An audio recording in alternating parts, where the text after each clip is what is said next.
नमस्कार श्रोते हो, वात्र टाइममध्ये आपलं सहर्ष स्वागत. मी संजीव शाळगावकर.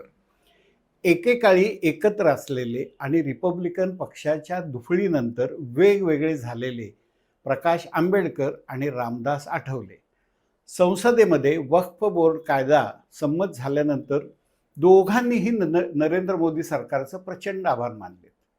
मी एक वेळ समजू शकतो रामदास आठवले यांचं, कारण ते मोदींच्या मंत्रिमंडळात मंत्री आहेत. मात्र MIM आणि असदुद्दीन ओवैसी यांचे मित्र असणारे किंवा अधूनमधून त्यांच्याशी युती करणारे वंचित आघाडीचे नेते आमचे प्रकाश आंबेडकर काय म्हणालेत बघा.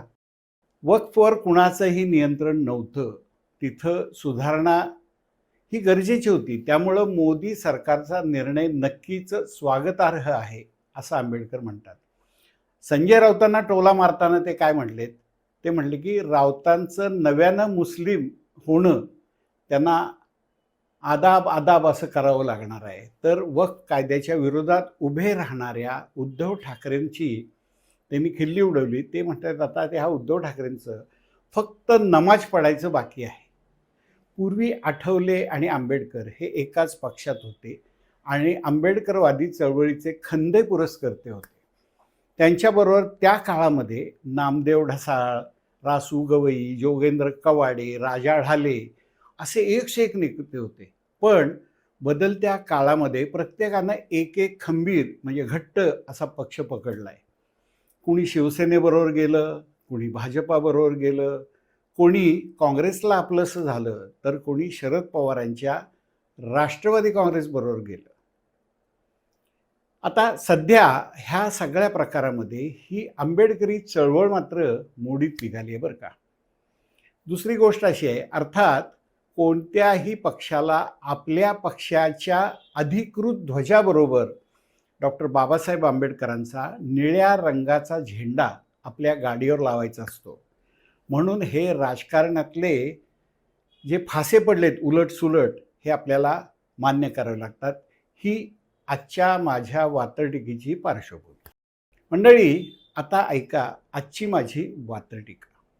शीर्षक आहे प्रकाशची टोलेबाजी, रामदासची फुलबाजी. प्रकाशची टोलेबाजी, रामदासची फुलबाजी. ऐका तर. रामदास पेटला की कवितांच्या उडवतो फुलबाजा. रामदास पेटला की कवितांच्या उडवतो फुलबाजा. प्रकाशच्या उत्तुंग टोलेबाजीचा नुसताच गाजावाजा. दोघांचं टार्गेट उद्धव आणि मातोश्रीचा पोपट. दोघांचं टार्गेट उद्धव आणि मातोश्रीवरला पोपट. रेंजमध्ये सापडला की उचल आपट आणि धोपट. भीमशक्ती शिवशक्तीचे नारे दरवेळी हवेत विरतात. भीमशक्ती आणि शिवशक्ती एकत्र येणार असं म्हणतात, पण नारे हवेत विरतात. जीव घेणे आरोप होतात, कार्यकर्त्यांचं काळीज चिरतात. वक्फ बोर्डाचं कौतुक, मोदींवर स्तुतिसुमनाचे शब्द. दोघांकडून वक्फ बोर्डाचं कौतुक आणि मोदींवर स्तुतिसुमनांचे शब्द. एरवी मोदी म्हटलं की प्रकाशजी होतात स्तब्ध. उद्धव पंतांना कधीच मित्र सांभाळता आले नाहीत. ऐका, उद्धव पंतांना कधी मित्र सांभाळता आले नाहीत. थोडीशी माघार घेऊन समजुतीसाठी गेलेच नाहीत. काव्य आणि स्पष्ट वक्तेपणाच्या पारंब्यांना लटकतात. हे दोघे काव्य आणि स्पष्ट वक्तेपणाच्या पारंब्यांना लटकतात. बड्या वडाच्या झाडाला बांडगुळासारखं चिकटतात. तर मंडळी, ही होती आजची माझी छोटीशी वात्रटिका. नेहमीप्रमाणे लाईक करा, मित्रांना इतर ग्रुप्सवर शेअर करा आणि सगळ्यांना सबस्क्राईब करायला सांगा. चला तर उद्या भेटूया अशाच एका छानशा वात्रटिकेसह.